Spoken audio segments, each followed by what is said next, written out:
Okay, last session we discussed about inheritance. How do we deal with inheritance? After understanding inheritance, now another important concept in object-oriented programming is we need to understand about polymorphism and abstraction. Polymorphism and abstraction. So Typescript is completely object-oriented programming. It is completely object-oriented programming. So TypeScript supports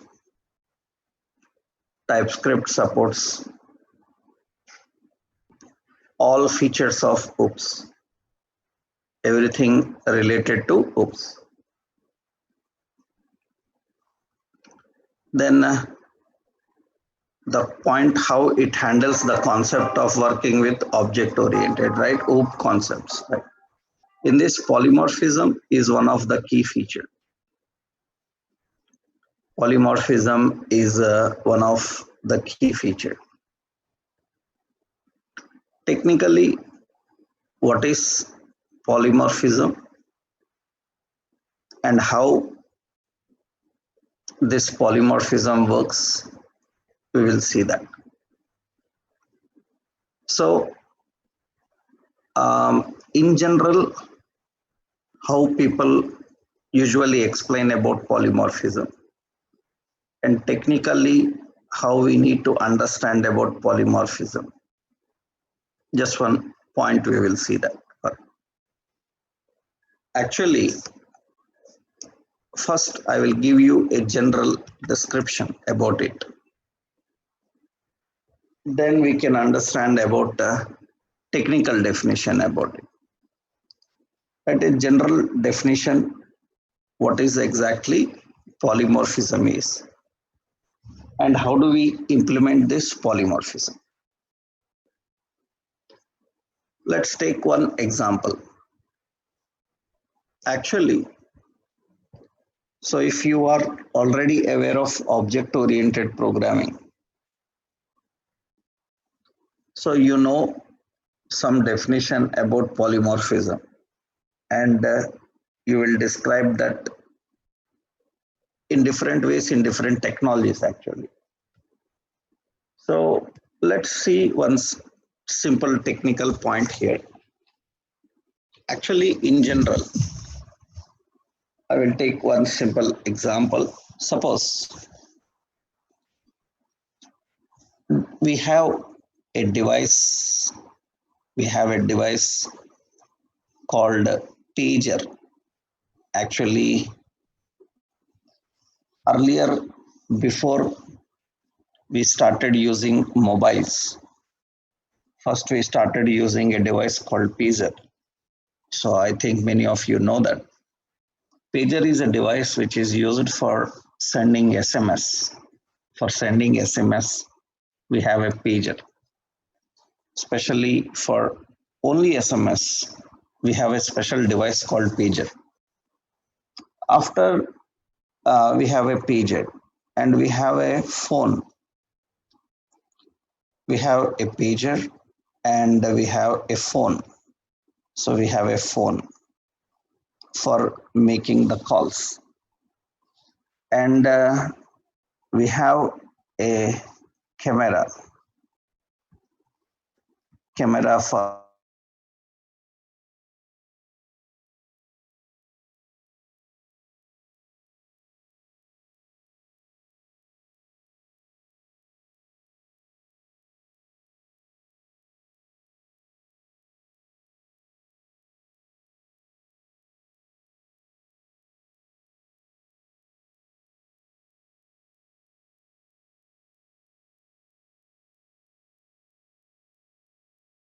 and store contacts. You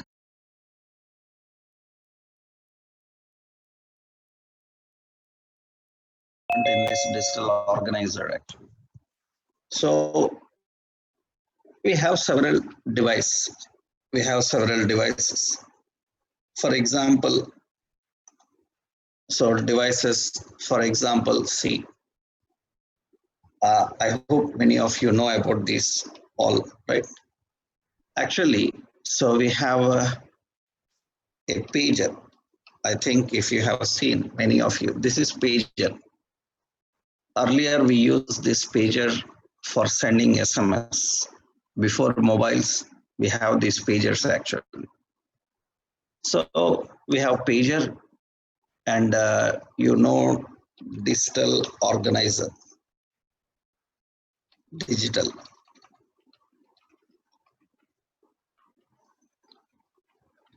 We have a digital organizer. Actually, this was digital organizer.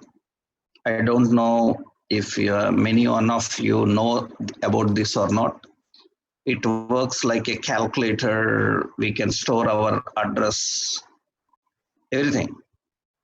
It is a digital organizer actually. Phone book, digital organizer. Right? These are digital organizers actually. Right? So that means for storing address, contacts, appointments. We were using pager is for sending SMS. So this is for calls. Camera is for photos and video, and digital organizer for address book. So for address book and all. Now we have here. These are all the devices. Different devices to do different tasks. Now we have one device that is mobile, and this mobile have the ability to perform all this.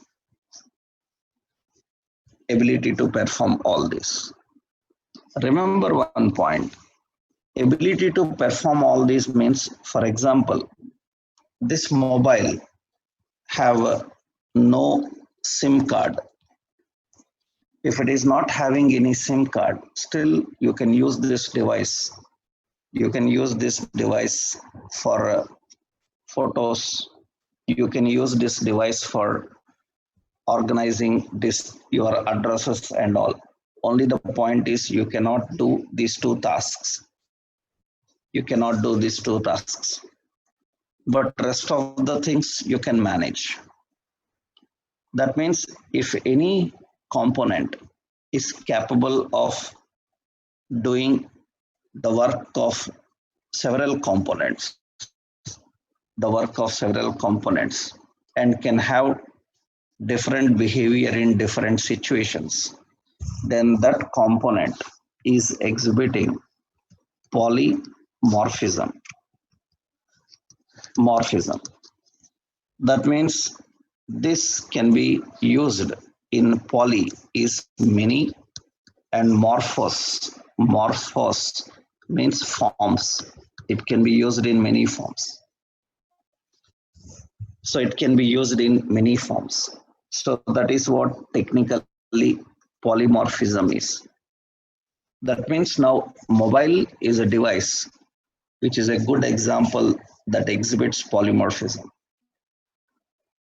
That means it can have the behavior of a pager or a phone or a camera or a digital organizer. Even if it is not having any specific, it can be used for others. So that means if a mobile doesn't have any camera,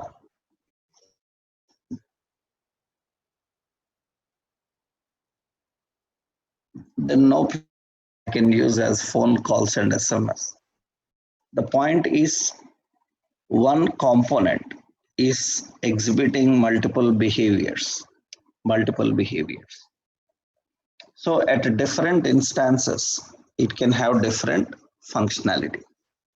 Then you can say that it exhibits polymorphism. Now, in software programming,